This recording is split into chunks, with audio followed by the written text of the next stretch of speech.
while you're at it.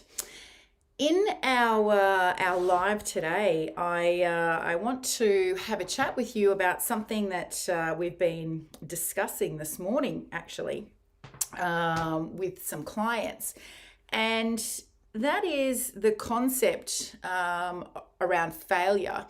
And the fact that failure is not the opposite of success, it's actually part of it.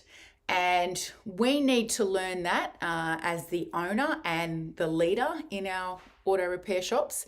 And we also need to be having conversations with our team so that they understand that as well. So I'm going to repeat that for you. Failure is not the opposite of success.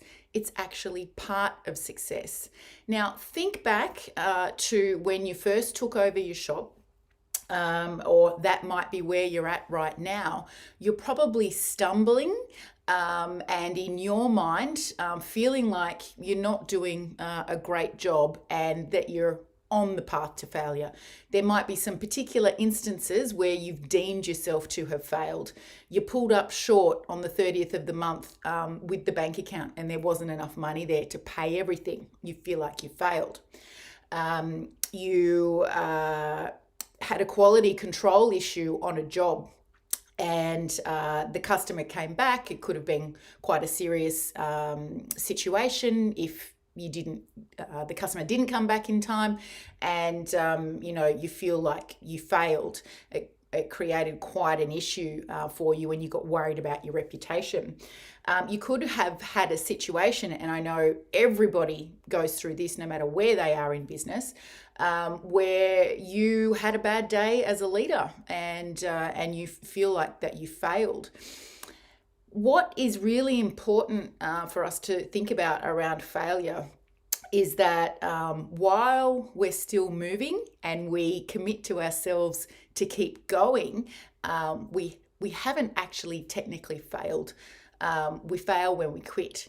And for us to help our team members recognize that failure is part of the process of getting better and learning from the bad things that have happened or the failures that have occurred in their mind, that's how we head down this path to success, from going from average to good and good to great. So we can't get there unless we're learning from these experiences that we're having where we're not doing so good. So for you, you may have pulled up short with your money to pay all of your suppliers and things might be really, really tight. You only fail if that continues to happen month on month on month, year on year, and you're moving money around all the time, robbing Peter to pay Paul, but you don't actually stop and ask the questions, what is it that I need to learn here so that this doesn't happen again? And this is the point where lots of people put up their hand and reach out to us and say, this has been our cycle for the last 3 years and I don't know what it is, I don't know, so we can get out of it, okay? Putting your hand up and asking for help isn't failure, that's putting you on the path to success. Having experienced what you have, it might look like failure to you, but you doing something about it is what makes it not a failure. It's pushing you down the path so that you can get the answers that you need, so you can get the help that you need, so that you can, once you do some work, head down the path to success. In terms of your leadership, you may have a couple of problem team members, maybe half your team left one day. And, we're all foolish if we think that we're going to go into business and we're going to attract this amazing team and they're going to stay with us forever. People have their own minds, they have their own goals, their own agendas. Some are driven by money, some are driven by career opportunity. And the most important thing to remember is you don't own them. But what you need to remember is that if you do lose half your team overnight, well, sure, take 24 hours to feel pretty shit about it, but it's up to you to ask yourself, what is it that I'm meant to learn about this that will get me and the business back on the right path so that we can head down the path to success? For your team, they need to understand It's okay to fail. It's okay to make a mistake as long as we learn from that mistake. So ask yourself right now, is that the attitude that you're passing on to your team members, particularly if you've got young guys and girls in the workshop, as apprentices, or you've got trainees in the office?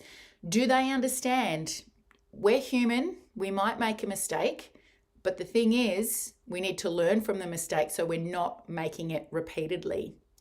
If they don't understand that, then their focus isn't actually going to be on asking themselves questions of how can I do this differently? What questions do I need to ask to get help? And they won't ask themselves those questions if you come in and fix it for them all the time either. So this is a two-pronged thing, this everyone learning from failure. You've got to learn and they've got to learn. What are the things that you need to learn so that it doesn't happen again? So the idea of this live is really putting this out there for you so that you can start questioning yourself. And once you've started, the process of asking yourself questions, if you've got this same situation that keeps turning up often, what is it that I'm meant to learn here? And what's the first action that I need to take so that we can start to get beyond it and make what seems like a failure the start of our road to success? Have that chat with your team as well. Make sure they understand it's okay to fail, but we must learn from that so that we don't continue to make the same mistakes. Hello to those of you that are on with me live. You know the drill, as usual. If you're watching this live, let me know. If you're catching the replay, let me know that too. All right, guys, I'm just going to repeat what I said right at the start for you so that it sinks in. Failure is not the opposite of success. It is part of it. So what is it that you need to learn from things that you perceive you're failing at the moment in order to put you on the path to success? I'll catch you guys tomorrow.